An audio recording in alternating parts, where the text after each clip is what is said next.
நேற்று கொளத்தூர்ல திரு மு.க. ஸ்டாலின் அவர்கள் நாமினேஷன் முடிஞ்ச பிறகு வண்டி மேல ஏறி நின்னு ரோட் ஷோ பண்ணலாம். ஆனா நம்ம தலைவர் வண்டி மேல ஏறி நின்னு கையெடுத்து கும்பிட்டு மக்களை பாத்திரக்கூடாது. ஏன்னா நமக்கு அலோடு கிடையாது. இன்னைக்கு உதயநிதி அவர்கள் ரோட் ஷோ பண்ணலாம் 10 கிலோமீட்டருக்கு கேண்டிடேட்டை கூட்டிட்டு. ஆனா நம்ம தலைவர் ரோட் ஷோ பண்றதுக்கு மேல அதுக்கு பர்மிஷன் கிடையாது. 5000 ரூபாய் கொடுக்கறேன்னு சொன்னாங்க. நேத்து 8000 ரூபாய் கூப்பன் கொடுக்கறேன்னு சொல்றாங்க. என்ன சாரதாஸ் கடையா நடத்திட்டு இருக்கீங்க? சென்னை செல்ஸ் கடையா நடத்திட்டு இருக்கீங்க? பேசாம சரவணா ஸ்டோர்ஸ் ஓனர் ஆயிடுங்க மு.க. ஸ்டாலின் அவர்களே. இனி ஒரு முறை ஜெயிச்சால் தமிழகத்தில் எந்த பெண்ணும் ரோட்ல நடமாட முடியாது. இந்த குடும்பம் திருப்பி வந்துச்சுன்னா ஒரு கோட்டர் பாட்டில உடைச்சி வீடியோ கொடுப்போம். நாங்க ப்ரூஃப் இல்லாம பேச மாட்டோம். காவல்துறைக்கு சிசிடிவி கேமரா 30 நிமிஷத்தை தூக்கிட்டோம். காவல்துறை டெலீட் பண்றதுக்கு முன்னாடியே நாங்க தூக்கிட்டோம். தோ இங்க இருக்கு. பொய் சொல்லுவாங்கல்ல, என்ன தெரியுமா சொல்லுவாங்க? அவங்க 2 பேரும் தண்ணி அடிச்சு விளையாண்டாங்க. விளையாடும் போது பாட்டில் சும்மா தூக்கி போட்டாங்க, அதனால கீழே விழுந்துச்சு. என்ன மிரட்டுறதா இருந்தா, தைரியம் இருந்தா திரு மு.க. ஸ்டாலின் சார் அவர்களே, உங்க பையனை தைரியம் தான் எலெக்ஷன் இங்க நிக்க வச்சிருக்கணும். நான் ரெடி. உங்க கிட்டதான் அதிகாரம் இருக்கு. உங்க கிட்டதான் 24 கட்சி இருக்கு. தைரியமா உங்க பையனை உதயநிதி ஸ்டாலின வில்லிவாக்கத்துல நிக்க வச்சு என்ன ஜெயிச்சிருந்தா உங்களுக்கு தில்லு இருக்கு. உங்க மகனை பொய்யும் 100 வருஷமா ஜெயிச்சிட்டு இருக்க ஒரு தொகுதியில நிக்க வச்சுக்கிட்டு சேஃப்டியா ஒரு தொகுதியில நிக்க வச்சிட்டு இருக்கீங்களே, தைரியம் இருந்தா உங்க பையனை அமைச்சிருக்கணும் மு.க. ஸ்டாலின் அவர்களே. ஏன்னா உங்க பையனுக்கு ஒண்ணும் தெரியாது. தன்னுடைய மகன் சபரீசனுக்கும் உதயநிதிக்கும் 30% கமிஷனை வசூலிக்கிறதுக்காக மட்டும்தான் திரு ஸ்டாலின் சாரோடைய வேலை. அண்ணன் திருமானனுக்கு தெரியும் நான் ஏன் கட்சியில் சேர்ந்தேன் என்ற உண்மை தெரியும். அவர் என்னைக்கு என்ன விட்டு கொடுக்க மாட்டார், அவரும் என்னைக்கு விட்டு கொடுக்க மாட்டார். இப்ப கூட பாருங்க, அவர் அனௌன்ஸ் பண்ணாரு வேட்பாளர்களை. நான் இதுதான் சொன்னேன், அண்ணன் மாநில அரசியல் வாங்க, சட்டசபையில எல்லாம் முட்டா பசங்க எல்லாம் உட்கார்ந்துட்டு இருக்காங்க, உங்களை மாதிரி அறிவாளிங்க தயவு செய்து சட்டசபைக்கு வரணும் அப்படின்னு நான் அந்த கட்சியில் இருக்கும்போது சொன்னேன். இப்ப அவர் எம்எல்ஏ எலெக்ஷன்ல நின்னுட்டு பேசுறாரு, 2026க்கு அப்புறம் களம் மாற போகுது, அதனால நான் சட்டசபை எலெக்ஷனுக்கு வரேன். இதை உருவாக்கியது எங்கள் தலைவர் விஜய் அவர்கள். அண்ணன் திருமாவளவன் சட்டசபை தேர்தலுக்கு மாநில அரசியலுக்கு திரும்பியதற்கான காரணம் எங்களுடைய தலைவர் விஜய் அவர்கள்.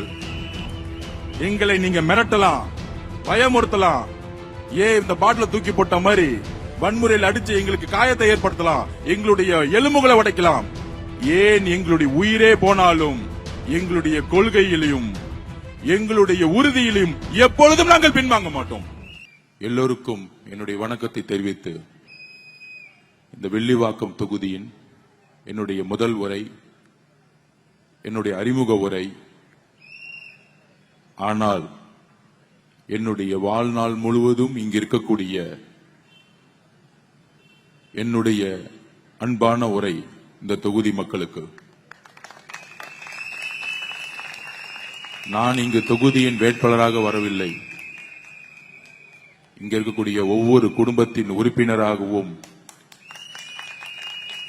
ஒரு நல்ல மகனாகவும், ஒரு நல்ல தம்பியாகவும், ஒரு நல்ல அண்ணனாகவும், உங்களுடைய பாசத்துடன் ஒவ்வொரு வீட்டிலும் எப்படி தலைவர் ஒவ்வொரு வீட்டிலும் நுழைந்த பிறகு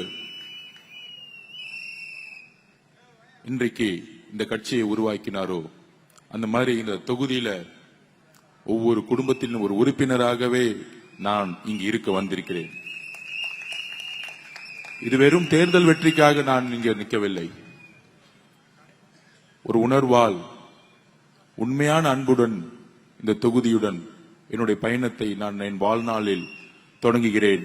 இந்த பயணம் என்னுடைய உயிருள்ள வரை இருக்கும். என்னுடைய உயிருள்ள வரை இருக்கும்.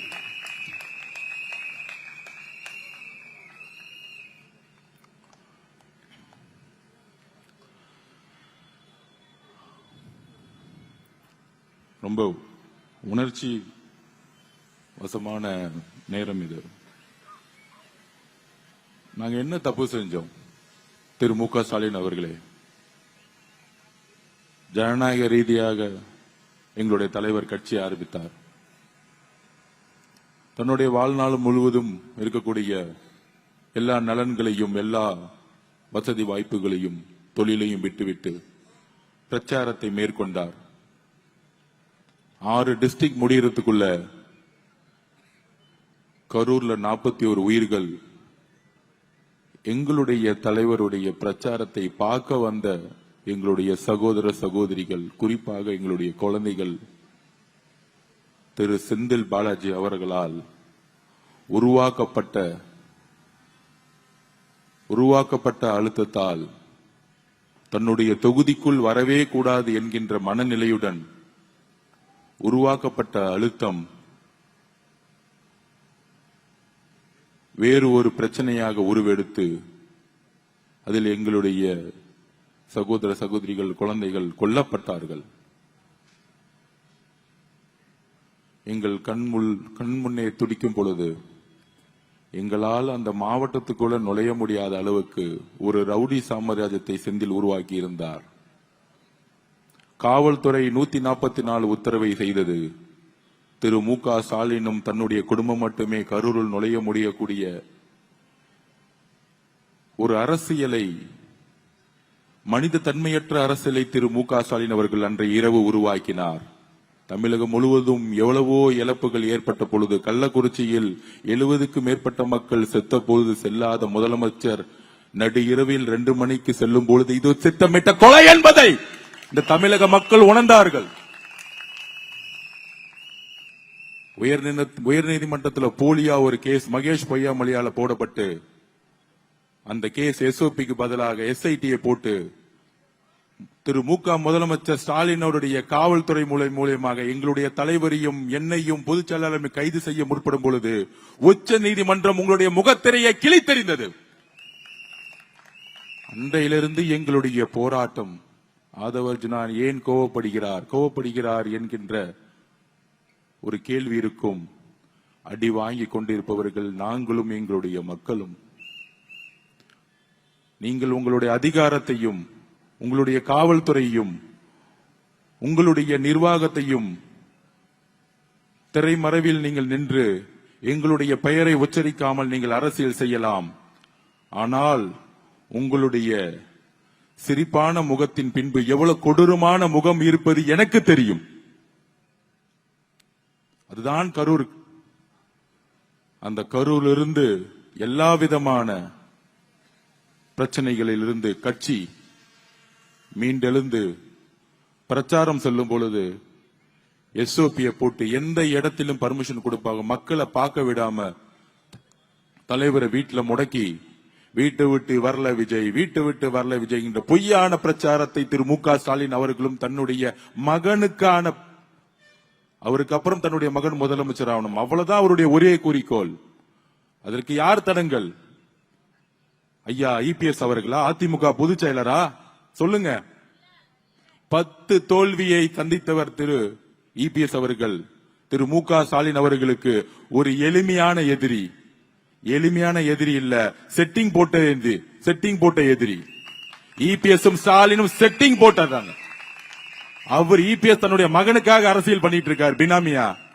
இவர் தன்னுடைய மகன் முதலமைச்சரா வரணுங்கிறதுக்காக அரசியல் பண்ணிட்டு இருக்காங்க. அவ்வளவுதான் அரசியல். அப்படி எதிர்க்க முடியாத ஒரு மு.க. ஸ்டாலின் அவர்களை மக்கள் செல்வாக்கால், மக்கள் சக்தியால் மதுரையில் உருவாக்கப்பட்ட மாநாடு, திருவாரூரில் ஏற்பட்ட மக்களுடைய சந்திப்பு அந்த குடும்பத்தை தூங்குவிடாமல் செய்தது. இதுதான் உண்மை. இன்னைக்கு முதலமைச்சர் திருவாரூர் போனாரு. அவருடைய சொந்த அப்பா தொகுதி, பிறந்த ஊரு. எத்தனை பேர் வந்து பார்த்தாங்க? ரோடுல ஃப்ரீயா போயிட்டு இருக்காரு. ஆனா அவருக்கு 2000 பேர் காவல்துறை பாதுகாப்பு கொடுத்துட்டு இருக்காங்க. 234 வேட்பாளர்களுக்கும் சரிசமமான பாதுகாப்பு கொடுக்கணும் சொன்னது இன்னைக்கு அர்ச்சனா பட்நாயக் மேடம் அவர்கள், சீஃப் எலெக்ஷன் கமிஷன். அது ஏன் மு.க. ஸ்டாலின் அவர்களுக்கு தனிப்பட்ட பாதுகாப்பு? மக்கள் வராத இடத்துல 2000 பேர் பாதுகாப்பு. நேற்று கொளத்தூர்ல திரு மு.க. ஸ்டாலின் அவர்கள் நாமினேஷன் முடிஞ்ச பிறகு வண்டி மேல ஏறி நின்னு ரோட் ஷோ பண்ணலாம். ஆனா நம்ம தலைவர் வண்டி மேல ஏறி நின்னு கையெடுத்து கும்பிட்டு மக்களை பாத்திரக்கூடாது. ஏன்னா நமக்கு அலோடு கிடையாது. இன்னைக்கு உதயநிதி அவர்கள் ரோட் ஷோ பண்ணலாம் 10 கிலோமீட்டருக்கு கேண்டிடேட்டை கூட்டிட்டு. ஆனா நம்ம தலைவர் ரோட் ஷோ பண்றதுக்கு மேல பர்மிஷன் கிடையாது. தமிழக மக்களே, சகோதர சகோதரிகளே, இந்த உண்மையை புரிந்து கொள்ளுங்கள். எவ்வளவு கொடூரமானவர்கள் இந்த திமுக குடும்பம். இந்த திமுக குடும்பத்தை எதிர்த்து நின்று வென்றவர்கள் 2 பேர் தான் இந்த 50 வருஷத்து வரலாற்றுல. ஒன்று மக்கள் திலகம் எம்ஜிஆர் அவர்கள், இன்னொன்று சட்டசபையில் தன்னுடைய சேலையை கிழித்தெறிந்தாலும் வெற்றி பெற்று முன்னாடி நின்று வெற்றி காட்டிய புரட்சி தலைவி அம்மா அவர்கள். ஆனால் அதற்கு அப்புறம் அவர்களை எதிர்க்கக்கூடியவர்கள் எல்லோரையும் ஒன்று வீழ்த்திருப்பார்கள், இல்ல பணி வைத்திருப்பாங்க, இல்ல ரெட் ஜெயின்ட் மூவி வச்சு விலைக்கு போயிருப்பாங்க.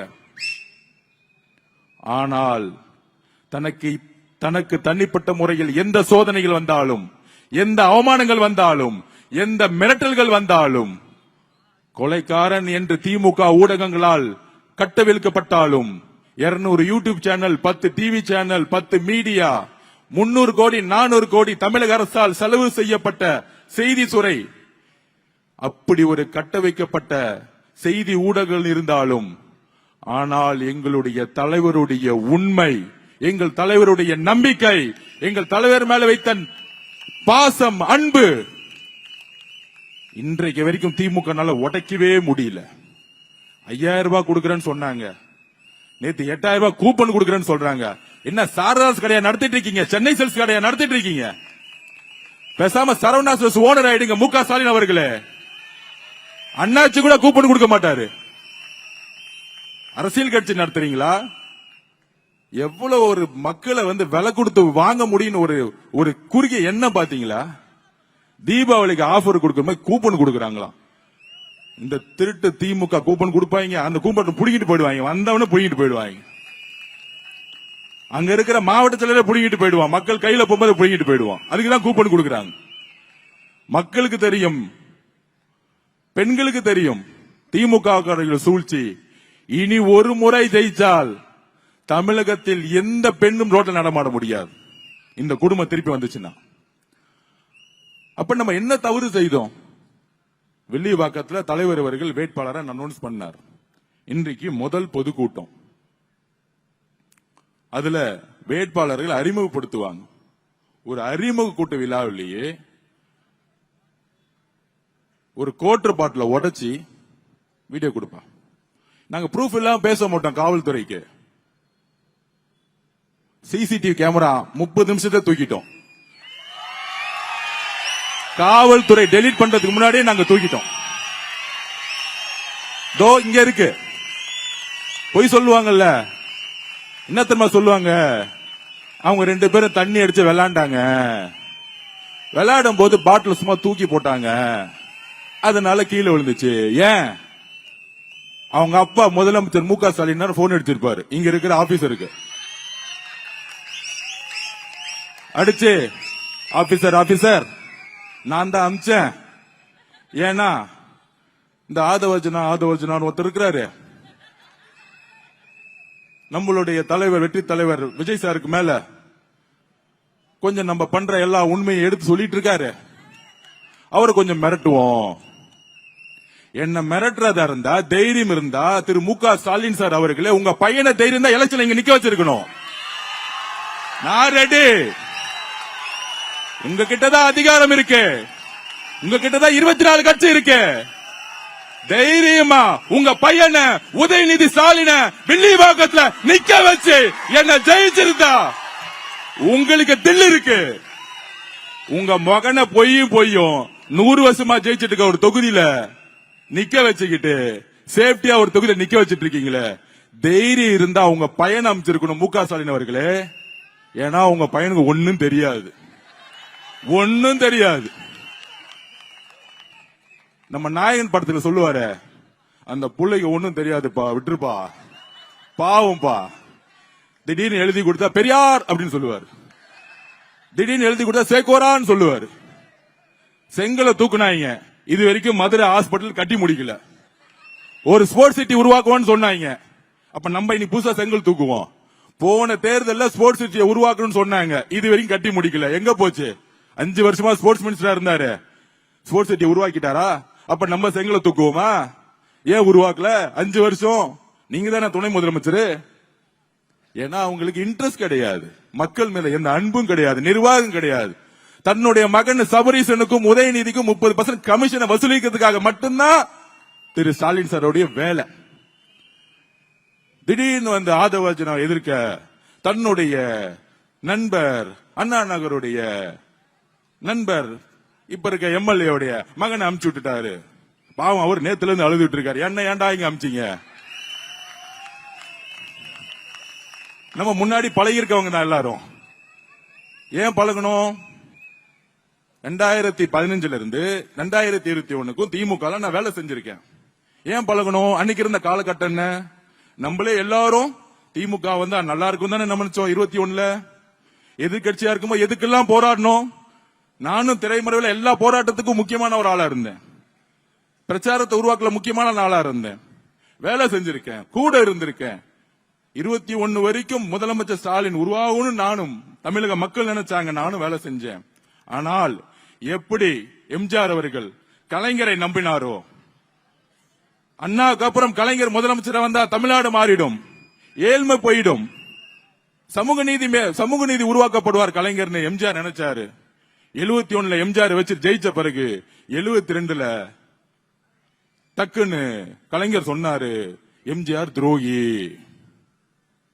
எம்ஜிஆர் டக்குன்னு துரோகி ஆயிட்டார். அதிகாரமும் முதலமைச்சரும் பணபலமும் வந்தவருக்கு யாரெல்லாம் உண்மையா இருந்தார்களோ அவர்களெல்லாம் துரோகின்னு சொல்லக்கூடிய திமுகவுடைய சூழ்ச்சி வலையில் நானும் மாட்டினேன் இன்னைக்கு. ஆனா வந்த பிறகு எல்லா துறையிலும் ஊழல் செய்யும் பொழுது ஆதவ அர்ஜுனா விளிம்பு நிலை ஒடுக்கப்பட்ட மக்களுக்கு கூட திருமாவளவனோடு சேர்ந்தேன். அண்ணன் திருமாவளவனுக்கு தெரியும் நான் ஏன் கட்சியில் சேர்ந்தேன் என்ற உண்மை தெரியும். அவர் என்னைக்கு என்ன விட்டு கொடுக்க மாட்டார், அவனும் என்னைக்கு விட்டு கொடுக்க மாட்டார். இப்ப கூட பாருங்க, அவர் அனௌன்ஸ் பண்ணாரு வேட்பாளர்களை. நான் இதுதான் சொன்னேன், அண்ணன் மாநில அரசியலுக்கு வாங்க, சட்டசபையில எல்லாம் முட்டா பசங்க எல்லாம் உட்கார்ந்துட்டு இருக்காங்க, உங்களை மாதிரி அறிவாளிங்க தயவு செய்து சட்டசபைக்கு வரணும் அப்படின்னு நான் அந்த கட்சியில் இருக்கும்போது சொன்னேன். இப்ப அவர் எம்எல்ஏ எலெக்ஷன்ல நின்னுட்டு பேசுறாரு, 2026க்கு அப்புறம் களம் மாற போகுது, அதனால நான் சட்டசபை எலெக்ஷனுக்கு வரேன். இதை உருவாக்கியது எங்கள் தலைவர் விஜய் அவர்கள். அண்ணன் திருமாவளவன் சட்டசபை தேர்தலுக்கு மாநில அரசியலுக்கு திரும்பியதற்கான காரணம் எங்களுடைய தலைவர் விஜய் அவர்கள். ஏனென்றால் இவங்க சொல்றாங்களே 200 தொகுதி வெல்லுவோம், 220 தொகுதி வெல்லுவோம். கிடையாது, கிரவுண்ட்ல ஒண்ணும் கிடையாது. பல தொகுதியில டெபாசிட்டே கிடையாது. நேத்து தலைவர் கொளத்தூர் போயிட்டு வந்த அடுத்த செகண்ட் நம்ம அண்ணன் விஎஸ் பாபு அண்ணன் ரிசல்ட் வெற்றி ஆயிருச்சு. நாமினேஷன் பண்ணி முதலமைச்சர் கூட 2000 போலீஸ் 2 பவுன்சர், வேற மக்களே கிடையாது. ஆனா விஎஸ் பாபு அண்ணன் வேட்பாளரே தூக்கி போட்டாங்க, அவரே தூக்கி போட்டாங்க. நம்ம தலைவரை பாக்குறதுக்கு எத்தனை ஆயிரம் பேர் வந்தாங்கன்னு கணக்கு கிடையாது. அதுதான் பயம். டக்குன்னு நாங்க திரும்பிட்டோம். ஏன்னா இந்த காவல்துறையை அது வரைமுறைப்படுத்தல.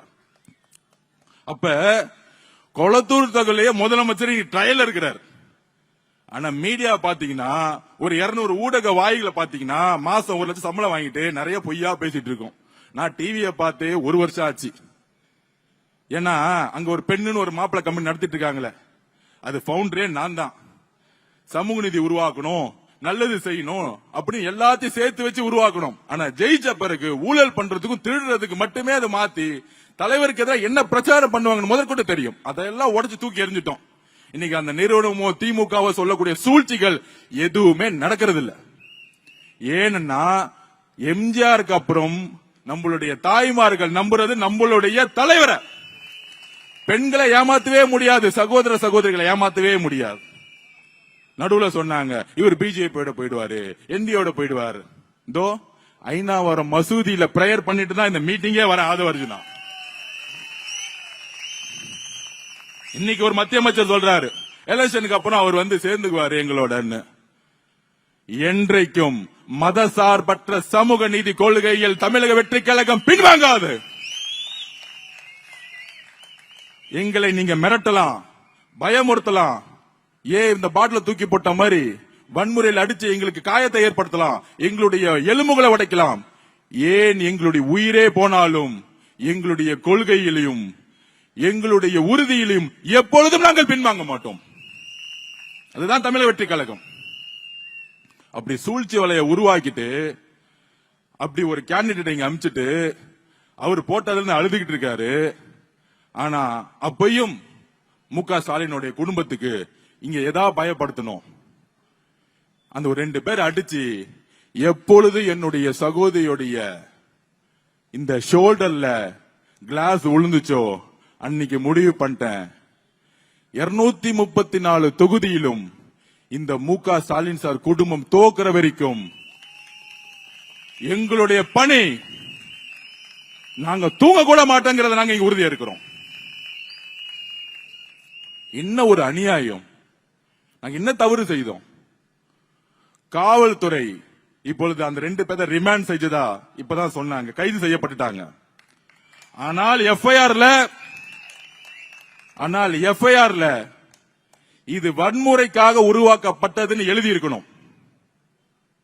இதுக்கு பின்னாடி யாரு அமிச்சாங்களோ அவங்களை உடனடியா கைது செய்யணும். யாரு மூளை நீங்க உடனடியா விசாரிக்கணும். அப்படி இல்லை என்றால் நாளைக்கே நாங்க உண்ணாவிரத்தில் இறங்குவோம். இந்த பொய்யான எஃப்ஐஆர் போடக்கூடாது. தயவு செய்து பழைய ஆட்சியாளர்களுடைய மு.க. ஸ்டாலின் அவர்களுடைய பேச்சை தயவு செஞ்சு காவல்துறை கேட்காதீங்க. இங்க இருக்கக்கூடிய 500க்கு மேற்பட்ட பெண்களும் சகோதர சகோதரிகள் உட்கார்ந்துட்டு இருக்காங்க. அந்த இடத்துல பாட்டில உடைச்சு தூக்கி எறிறாங்கன்னா யாராச்சும் குடிச்சிட்டு பாட்டில உடைச்சு விளையாடுவாங்களா? இந்த மாதிரி பொய்யான காரணம் காவல்துறை சொல்லக்கூடாதுங்கிறத நாங்க பதிவு பண்றோம். சோ அந்த அளவிற்கு திரு மு.க. ஸ்டாலின் அவர்கள் இந்த தொகுதி மேல ஒரு பயம் வந்துச்சுன்னா தைரியமா தன்னுடைய மகன் உதயநிதி ஸ்டாலின் அனுப்ப தைரியம் இல்ல. யாரோ ஒரு பலியாடு கிடைக்கணும்ல, அப்படி கிடைச்சவர் தான் ஒரு பலி ஆடை போட்டு அனுப்பிச்சிருக்காங்க இங்க பேக் பண்ணி. அந்த பலி ஆடுக்கு மூட்டை காசு இருக்கு, அவ்வளவுதான். வந்து என்ன பண்ணும், ஆளுக்கு 2000 ரூபாய் கொடுத்து ஜெயிக்க முடியுமான்னு பாக்கும். மக்களுக்கு பேர் கூட என்னன்னே தெரியாது. அதனால நம்மளுடைய வெற்றி இங்கு நம்மளுடைய சகோதர சகோதரிகளால் உருவாக்கப்படும். இன்றைக்கு உடைத்த இந்த பாட்டில்கள், இந்த அராஜகங்கள், இந்த வன்முறைகளே சகோதர சகோதரிகள் நாளையிலிருந்து என்ன மாதிரி பிரச்சாரத்தை உருவாக்க போறான்னு பாருங்க. நீங்க ஒரே ஒரு சகோதரி மேல கை வச்சா, நான் திருப்பியும் சொல்றேன், ஐநாவரம் மார்க்கெட்ல உட்காருவோம், நாங்க எல்லாரும் உட்காருவோம். இந்த 21 நாள் திமுக வன்முறை தவிர வேற ஒண்ணும் தெரியாது. ஒன்னு வன்முறை, இன்னொன்னு மிரட்டல். நேத்து பெரம்பூர்ல தலைவர் ஃபர்ஸ்ட் நான் நாமினேஷன் பண்ணேன். நான் இந்த டைம் இதெல்லாம் பாக்குறது இல்ல. தலைவர் ஜெயிக்கணும், இதுதான் என் குறிக்கோள். ஃபர்ஸ்ட் நாமினேஷன் பண்ணி முடிச்சிட்டு பெரம்பூருக்கு போன அவசரமா அங்க அழகா போலீஸ், உண்மையிலே காவல்துறை பெரம்பூர்ல இருக்கவங்க கரெக்டா பிளான் பண்ணி தலைவரை பேச வச்சுட்டு கரெக்டா வெளியே அமிச்சாங்க. ஆனா பெரம்பூர்ல இருந்து வெளியே எப்ப குளத்தூருக்குள்ள நுழையிறமோ எந்த இடத்திலும் எந்த காவல்துறையும் கிடையாது. இது கரூர்ல பார்த்த மாதிரியே இருந்துச்சு. இதுதான் காவல்துறையோடைய சூழ்ச்சி. இதுதான் மு.க. ஸ்டாலின் அவர்களோட சூழ்ச்சி. என்ன சூழ்ச்சி? கண்டிப்பா குறுகலான ரோடு இருக்குன்னு தெரியும். நம்ம 500 பேத்துக்கு மேல கூப்பிடக்கூடாதுன்னு ஆல்ரெடி முடிவு பண்ணி ஆல்ரெடி விஎஸ் பாபு சொன்ன மாவட்ட செயலர் சொன்ன அண்ணா யாருமே கூப்பிடாதீங்க, மக்கள் இயற்கையா வரட்டும், நம்ம கூட்டம் தேவையில்ல. தலைவர் நின்னு பேசிட்டா 5 கோடி பேர் பாக்குறாங்க டிவில, யூடியூப்ல, நமக்கு அது போதும். மக்களை கூட்டிட்டு ஒருங்கிணைக்கக்கூடிய அரசியல் கட்சி நம்ம இல்ல. இந்த உதயநிதி ஸ்டாலின் போகும்போது சொன்னாரு 200 ரூபாய் கொடுத்து கூட்டிட்டு வர்றது, ஸ்டாலின் சார் போகும்போது 500 ரூபாய் கொடுத்து கூட்டத்தை கூட்டிட்டு வர்றது, அதிமுக இபிஎஸ் ஐயா போகும்பொழுது கூட்டத்தை கூட்டுறதுக்கு திருப்பி ஒரு 300 ரூபாய் கொடுக்கிறது. இது அதிமுகவோ திமுகவோ கிடையாது. மக்களால் உருவாக்கப்பட்ட, பெண்களால் உருவாக்கப்பட்ட தமிழக வெற்றி கழகம். இது மக்கள், இட்ஸ் a people movement. மக்களால் உருவாக்கப்பட்ட கட்சி இது. எங்க தலைவர் வீட்டுக்குள்ள போயிட்டு தான் கட்சி ஆரம்பிச்சார். இது உண்மை. திமுக இன்னைக்கு காலையில பிரச்சாரத்துக்கு போன 7 மணில இருந்து, அது ஒரு திமுக வீடு. நான் அந்த டோர்ல பார்க்கும் போது மு.க. ஸ்டாலின் சிரிச்சுக்கிட்டே ஒரு ஸ்டிக்கர் ஒட்டி வச்சிருந்தாங்க. நான் நம்ம பகுதிட்ட சொன்னேன், இங்க போலாமான்னு கேட்டேன். போய் நின்னு, அம்மா விஜய் சாருக்கு ஓட்டு போடுங்க, இந்த தொகுதியில் ஆதரவு அர்ஜுனா எனக்கு ஓட்டு போடுங்க, விசில் சிம்பிள் ஓட்டு போடுங்கன்னு சொன்னதுதான் மிச்சம். நீங்க தாங்க ஜெயிக்கீங்க, இவங்க ஒளிஞ்சு போனுங்க அப்படின்னு சொல்லிட்டாங்க. அது பார்த்தா இன்னைக்கு சோசியல் மீடியா ஃபுல்லா வைரல் ஆயிட்டு இருக்கு. வெளியே ஸ்டாலின் சார் சிரிச்சுக்கிட்டு இருக்காரு. அது என்னன்னே புரியல. ஸ்டிக்கர்ல தான் சிரிச்சிட்டு இருக்காரு. அவ்வளவுதான், முடிஞ்சு போச்சு. இந்த குடும்பம் இந்த 26 ஒழிக்கப்பட்டதுங்கிறது தான் உங்களுக்கு மே 4ஆம் தேதி ரிசல்ட் தெரியும். இதுக்கு என்ன மிரட்டுவாங்க நம்மள? நீங்களே எங்களை அடிங்க, காயம் கொடுத்துங்க. நாங்க ரவுடித்தனம் பண்ண வரல, மக்களுக்கு நல்லது செய்ய வந்திருக்கோம். உங்களோட ரவுடித்தனத்தெல்லாம் தூக்கி எறிய வந்திருக்கோம். எங்களோட சகோதர சகோதரிகளுக்கு ஆனா டச் பண்ணீங்கன்னா அவங்களுக்கு பாதுகாப்பு எந்த முறையில எங்களால கொடுக்க முடியும் தெரியும். நாங்க ரோட்ல உக்காந்தா, நாங்க மட்டும் ரோட்ல அமைதியான முறையில உக்காந்தா எங்களை அரெஸ்ட் பண்றதுக்கு சிறைசாலையில இடம் இல்ல. நான் ஓபனாவே சொல்றேன். நாங்க ரவுடித்தனம் பண்ண வரல. 50,000 பேர் உட்காரோம் வில்லிவாக்கத்துல. 1 மணி நேரம் போதும், ஒரு வாட்ஸ்அப் மெசேஜ் போதும். வந்து ஐநாவரம் மார்க்கெட்ல பஸ் ஸ்டாண்ட்ல உட்காருங்க தோழர்களேன்னு சொன்னா ஒட்டுமொத்த ஜென்சி சகோதரர் வந்து உட்கார்ந்துட்டு இருப்பாங்க. அமைதியான முறையில நீ லத்தி சார்ஜ் பண்ணு, எங்களை அடி. நாங்க அமைதியான முறையில அறவரையில நாங்க போறதுக்கு ரெடியா இருப்போம். நாங்க உண்ணாவிரதம் பண்ணுங்க ரெடியா இருக்கோம். ஆனா நாங்க உக்காந்தோம்னா 50,000 பேர் அரெஸ்ட் பண்ணுங்க, நீங்க ரெடி ஆகிக்கோங்க. ஏன்னா எவ்வளவு அடி இருக்கு, எவ்வளவு வழிகளை நாங்க வாங்குறது. கரூர்ல எங்கள் மக்களை கொண்டு எங்க மேல பழி போட்டீங்க. ஆனா அது உச்ச நீதிமன்றம் உண்மையை சொன்னுச்சு. அதுக்கப்புறம் அவர் என்ன தப்பு செஞ்சாரு? தன்னுடைய சினிமா துறையை விட்டுட்டு, தொழிலை விட்டுட்டு, எல்லாத்தையும் வந்துட்டு நான் நல்லது செய்ய வரேன் பிரச்சாரத்துக்கு வராரு. அந்த பிரச்சாரத்தை எப்ப பார்த்தாலும் முடக்கிறதே வேலை. ஏன் கொளத்தூர்ல வரக்கூடாதா? உங்க அப்பா வீட்டு சொத்தா கொளத்தூர்? மன்னராட்சி நடக்குதுங்க. கொளத்தூருக்குள்ள வரவே கூடாதுன்னு சொல்றது மன்னராட்சி. அது கரூருக்குள்ள வந்தா செந்தில் பாலாஜி வன்முறை பண்ணுவாரு. கொளத்தூருக்குள்ள வந்தா சேகர் பாபா வச்சுக்கிட்டு அங்க இருக்கிற ஆபீசர் வச்சு கேஸ் போடுறது, மிரட்டுறது, எஃப்ஐஆர் போடுவாங்களா? நீ 1000 எஃப்ஐஆர் போடு, தூள் தூள் ஆக்கிட்டு போயிட்டே இருப்போம். ஆளுங்கட்சி ஆகும் போது யாரை பார்த்து பயப்படுறோம்? எங்களுக்கு எந்த பயமும் கிடையாது. என்ன பண்ணுவீங்க? எங்களுடைய நம்பிக்கை, எங்களுடைய உறுதி மக்களுடைய நம்பிக்கிட்ட இருந்து நாங்க உருவாக்கிட்டு இருக்கோம். உங்களை மாதிரி காசு கொடுத்து ஒரு நம்பிக்கை எங்களுக்கு கிடையாது. அங்கிருந்து அந்த நம்பிக்கை வரைக்கும் நாங்க தைரியமா மக்கள் முன்னாடி நிற்போம். ஏன்னா நாங்க ஊழல் செய்தது கிடையாது. ஆதவர்ஜுனா யார்? நான் இன்றைக்கு பதிவு பண்றேன். 5 வயதில் என்னுடைய குடும்பம் ஒரு காவல்துறை குடும்பம். என்னுடைய தாத்தா ஒரு போலீஸ் ஆபீசர். 2 பெண்கள், ஒன்னு திலகவதி ஐபிஎஸ், தமிழ்நாட்டின் முதல் காவல்துறை அதிகாரி என்னுடைய பெரியம்மா. போலீஸ் குடும்பத்தில் வளர்ந்தவன் நானு. இன்னொரு தங்கை எங்களுடைய அம்மா. படித்து கனவால் ஜெயிக்கணும்னு நினைச்சாங்க. ஆனா என்னுடைய பாட்டி, எங்களுடைய அம்மாவுடைய அம்மா, இல்ல ஒரே காஸ்ட்ல நீ மேரேஜ் பண்ணு, போய் கல்யாணம் பண்ணு அப்படின்னு சொல்லும் போது அவங்களுடைய கனவுகளை தூக்கி எறிந்து கல்யாணம் பண்ணி வச்சாங்க. போன இடத்துல வறுமை, கடன், பொருளாதார சூழ்நிலை, என் கண் முன்னாடியே தற்கொலையில இருந்தாங்க. என் கண் முன்னாடி 5 வயதில் என்னுடைய தாயோடைய சாவை பார்த்தவன் நான். 5 வயதில் இருந்து பார்த்தவன் நான். அங்கிருந்து உருவாக்கப்பட்ட தனிமை. 13 வயதில் என்னுடைய ஆசிரியர் என்னுடைய நூலகத்தில் உட்கார வச்சார். என்னுடைய கோபங்கள், சமூகத்தில் மேற்பட்ட கோபங்களை மாற்றினார். படிச்சுக்கிட்டே இருப்பேன். அப்பொழுதுதான் அம்பேத்கரை படிச்சேன். ஏன் சாதியை ஒழிக்க வேண்டும்? சாதியினால் என்னுடைய அம்மா தற்கொலை செய்யப்பட்டார். அப்பொழுதுதான் அம்பேத்கரை உள்வாங்கினேன், பெரியாரை உள்வாங்கினேன். எப்பொழுது? என்னுடைய 14 வயதில். 15 வயதில் நான் படித்தது இன்ஜினியரிங் அல்ல, ஸ்போர்ட்ஸ் கோட்டால என்னுடைய சொந்த முயற்சியில் மேடம் ஜெயலலிதா அவர்கள் உருவாக்கப்பட்ட சிஎம் சீஃப் மினிஸ்டர் ஸ்காலர்ஷிப்ல தமிழ்நாட்டில் 3 பேர்ல ஒரு ஆளா சென்னையோட ஸ்போர்ட்ஸ் ஹாஸ்டல்ல எனக்கான கல்வியை நானே உருவாக்கியவன். நான் ஏழைதான், ஆனால் வேலை தெரிந்தவன். பொலிட்டிக்கல் சயின்ஸ் 15 வயசுல படிச்சேன். பல்வேறு துறைகளை வேலை செஞ்சேன். எனக்கு வறுமைதான். எனக்கு திருமணம் நடந்தது, காதல் திருமணம். காதல் திருமணம் ஏழை பணக்காரன் என்று பார்த்து வருவது கிடையாது.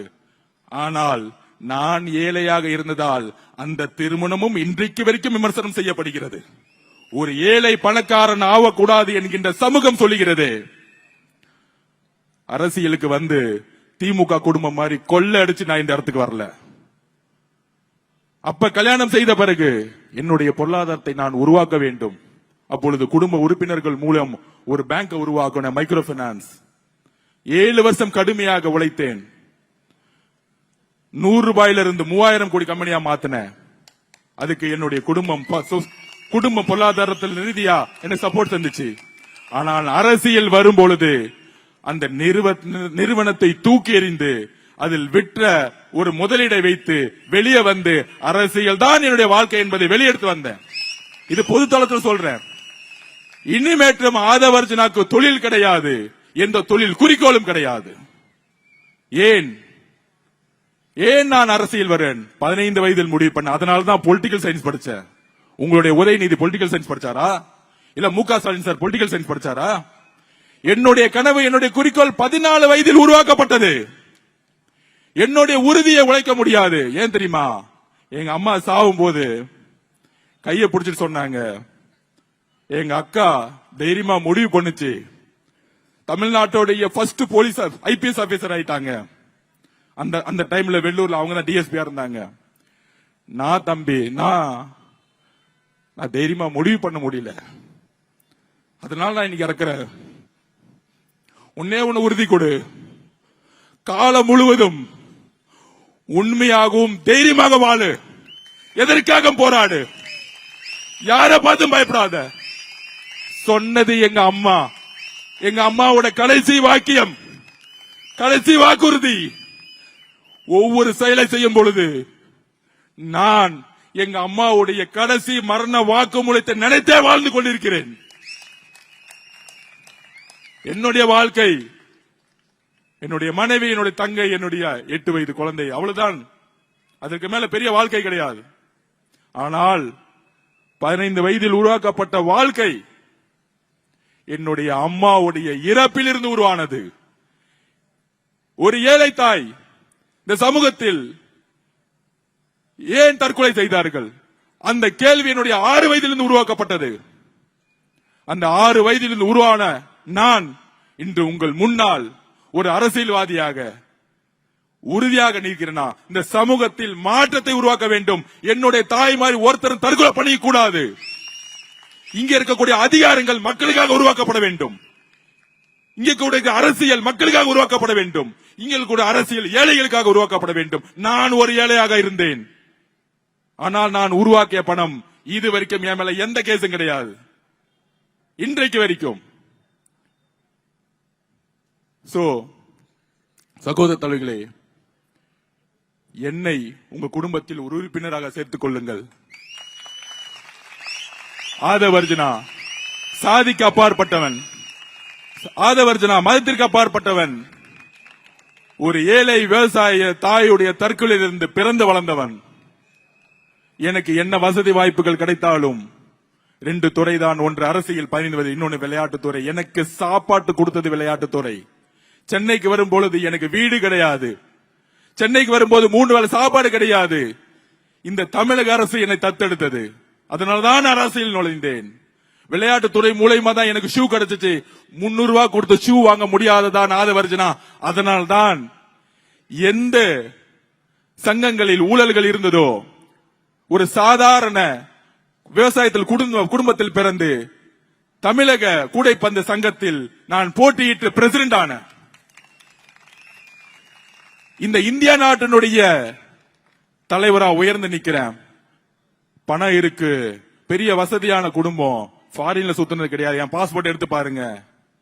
எங்கெல்லாம் அடக்குமுறை இருக்கிறோ, எங்கெல்லாம் ஆதிக்கம் இருக்கிறோ, எங்கெல்லாம் வறுமை இருக்கிறோ, என்னை நான் என்றைக்கு தமிழ்நாடு பாஸ்கெட்பால் அசோசியேஷன் இந்தியாவுடைய அசோசியேஷன் பிரசிடென்ட் ஆனனோ, நீங்க எங்க வேணா கேட்டு பாருங்க, ரெக்கமெண்டேஷன் ஊழலும் நான் தேர்ந்தெடுத்த நிர்வாகத்தில் கிடையவே கிடையாது. நான் எப்பொழுதும் ஊழலுக்கு எதிர்வான. எனக்கு பண ஆசை கிடையாது. தொழில தூக்கி போட்டு வந்த நான் உருவாக்கிய பேங்க் வச்சிருந்தாலே வருஷத்துக்கு 300-400 கோடி லாபம் வந்திருக்கும். எனக்கு ஒரு உணர்வு இருக்கு. மத சார்பற்ற கொள்கையின் தலைவர் விஜய் அவர்களை முதல் சந்திப்பு கேட்டேன். அண்ணா, எந்த காரணத்தில் நாம் பிஜேபியோட சேரக்கூடாது, மத சார்பற்ற கொள்கையில் சமூகத்தில், அதைதான் அண்ணாவும் சொன்னார். நாம் உறுதியாக ஒரு கொள்கையை உருவாக்குவோம், அண்ணாவிற்கு அப்புறம் ஒரு உண்மையான அரசியலை உருவாக்குவோம். அண்ணன் விஜய் அவர்கள் என்னிடம் பதிவு பண்ணார். அதனால மட்டும்தான் அண்ணனோட இணைந்தேன். ஏனென்றால் நாங்கள் இணைந்தது கொள்கைகளால், நாங்கள் இணைந்தது ஒரு புதிய அரசியலை உருவாக்குவதான். அப்படி ஒரு அண்ணனை அடிச்சு அடிச்சு அடிச்சு இன்னைக்கு மிதிச்சு கொளத்தூர் போக கூடாது, இங்க போக கூடாதுன்னு ஒரு உருவாக்கிய உடைய தமிழக அரசு. அதை நாம் எப்பயுமே ஒண்ணு ஞாபகம் வச்சுக்குவாங்க, இயற்கையும் நேரமும் யாரெல்லாம் வந்து அழுத்துறாங்களோ அதே அழுத்தத்தோட அதே ஸ்பீட்ல வெளியே வருவாங்க. அப்படி உருவானார் தான் அண்ணா, அப்படி உருவானார் தான் எம்ஜிஆர், அப்படி உருவானார் தான் அம்மா ஜெயலலிதா அம்மாள். அதற்கு அப்புறம் அப்படி உருவாகி கொண்டவர் நம்மளுடைய தலைவர் விஜய் என்பதை உறுதியாக கூறி, உங்ககிட்ட நான் வாக்கு கேட்க வரல. இங்க இருக்க ஒவ்வொரு வீடும் சத்யா நகர் மாதிரி இடிக்க கூடாதுங்கிறதுக்காக நான் நிக்கிறேன். நம்ம வியாபாரிகள் சங்கத்தை கடையில இடிச்சாங்க, அதை நிக்க கூடாது நிக்கிறேன். உங்களுடைய ஒவ்வொரு வீட்டிலையும் நான் ஒரு அண்ணனாகவும் தம்பியாகவும் மகனாகவும் இருப்பேன் என்பதை உறுதி கூறி, உங்களுடன் வாழ்க்கை முழுதும் பயணிக்க விரும்புகிறேன் என்று பதிவு செய்து உங்களுடன் பயணிக்க விரும்புகிறேன். நன்றி, வணக்கம்.